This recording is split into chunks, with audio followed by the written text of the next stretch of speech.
Hello, my name is Tina Hilton. I live in Boone in the beautiful mountains of western North Carolina. I love fiber.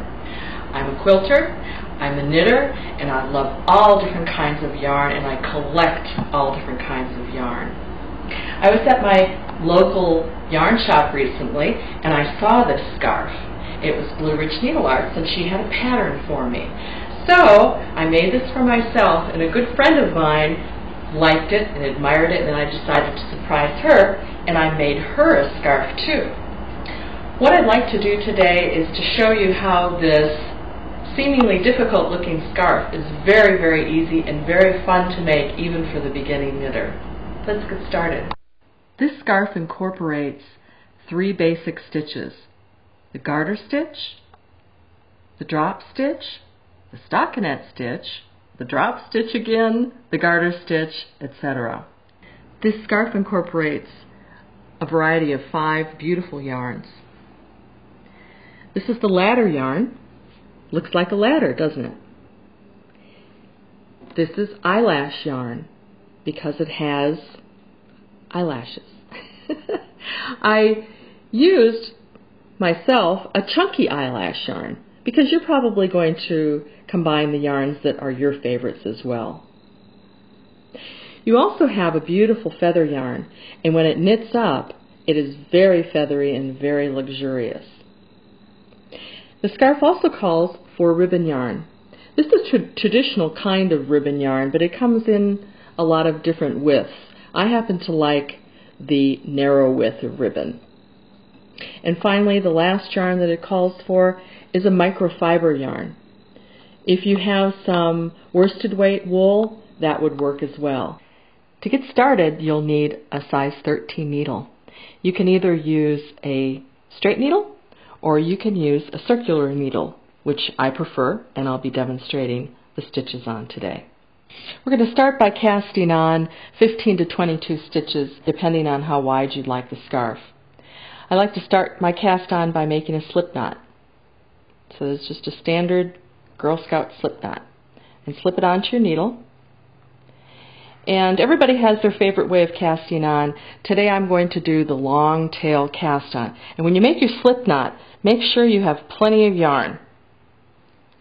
So first thing you're going to do is you're going to set your fingers up in a slingshot manner. This is the way I like to do it. It goes fast and it's really fun. First thing you're going to do is you're going to place the needle underneath the yarn by your thumb, and you're going to twist the needle around and go under the yarn that goes over your index finger. Then you're going to slip the tip of your needle in the hole where your thumb is, and you're going to release your thumb and pull that straight. There's your first stitch. Let's do it a couple more times. Underneath from the bottom, underneath from the top, pull it through the loop, release your thumb, and pull. I'll do a few more for you to get you started.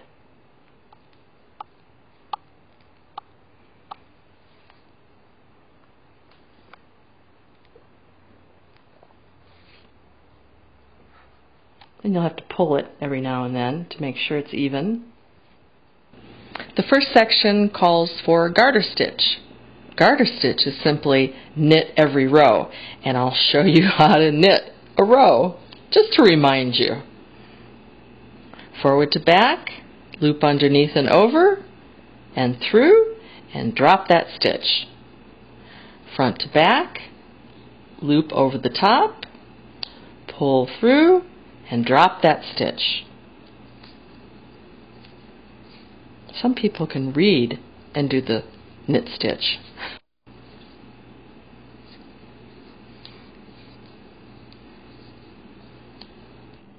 I've completed several rows of garter stitch, and you can see that the garter stitch looks the same on the front and on the back.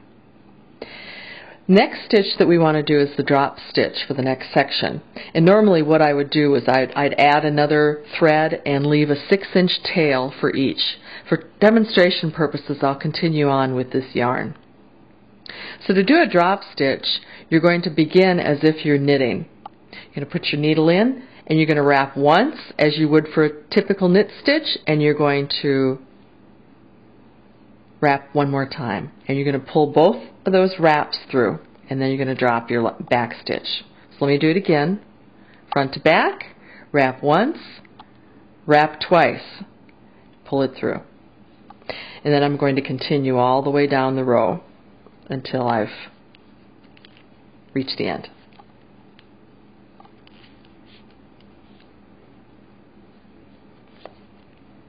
Some people call these yarn overs. I guess everybody calls them yarn overs.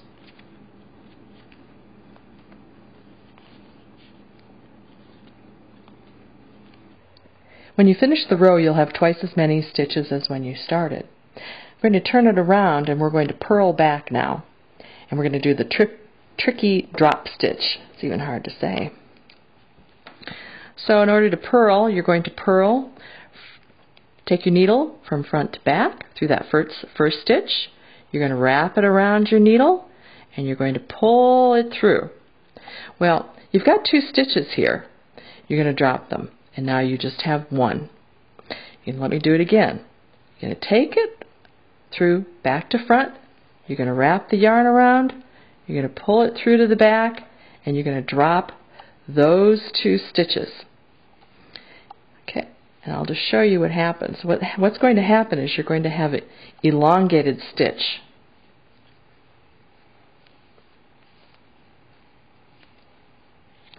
And the last stitch. And I'll show you what it looks like. We've elongated the stitches, and it's going to create a really nice lacy look on the scarf. Now we have our beautiful drop stitches. We're going to go ahead and do stockinette stitch, which is knit 1 row and then come back with a purl row. So let me show you. We'll go back to the knitting. Same thing that we did on the garter stitch.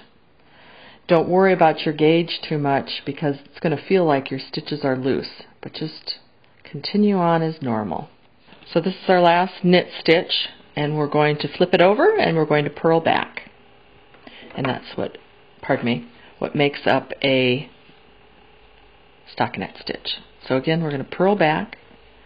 It's a little easier to purl back when you don't have all those extra stitches as we did with the drop stitch row.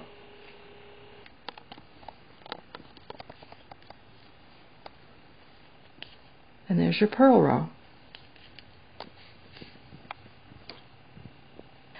Unlike the garter stitch, the stockinette stitch looks different on each side.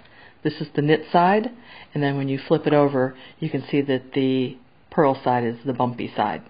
So you're going to repeat these sections 2 through 4 for a total of 9 times, and you'll see that in the pattern.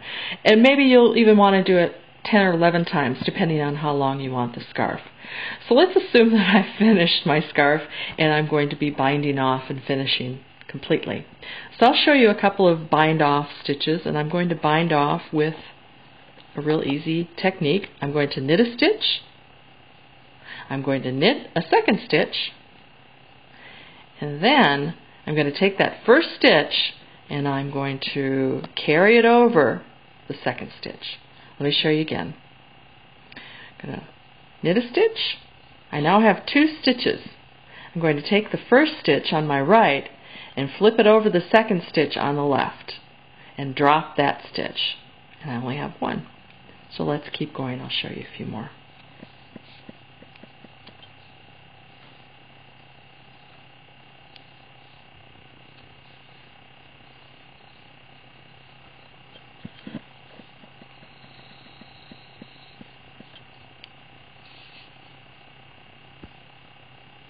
I've completed my bind off edge, and I still have a little loop here. And how we're going to end the bind off is we're going to cut or tear the edge, and we're going to slip through the loop,